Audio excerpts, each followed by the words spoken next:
жер Алапкы районунун Ортокбел массиви. Бул жерде 5000 гектардан ашык жер бар. Азыркы күндө айдоо жерибиз 1796 гектар. Анын ичинде 430 гектары ушул ФПСтин жери. Бул жерлер эч кандай суу жок, башка жок, иштелбей келген көп жылдан беричи.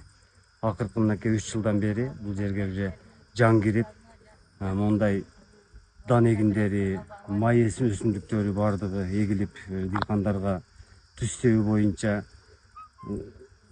жаңы ыкмалар колдонууга кирип практикаланып ушул жерде жайылтып атат. 3 жылдан бери 105 гектардан баштап өстүрүп келип, мына 400 гектардан ашык жердин өзүндө кылкандуу дан эгиндери эгилип, 300 гектар жерде май өсүмдүктөрү эгилген. Мен айткым келип атканы, бул анча-мынча баягы сугаттагыдан жакшы. Азыр биз 35 центнерден 40 центнерге чейин алабыз деген пландарыбыз бар. Эң биринчи максатыбыз пайдаланбаган жерди ишке киргизүү. Ушундай суу жетпеген жерлерде суунун тартыштыгын алдын алуу максатында кылкандуу дан эгиндери болобу, май өсүмдүктөрү, негизи кайракыда өсө турган өсүмдүктөрдү өстүрүп, иштелбеген жерлерди иштеп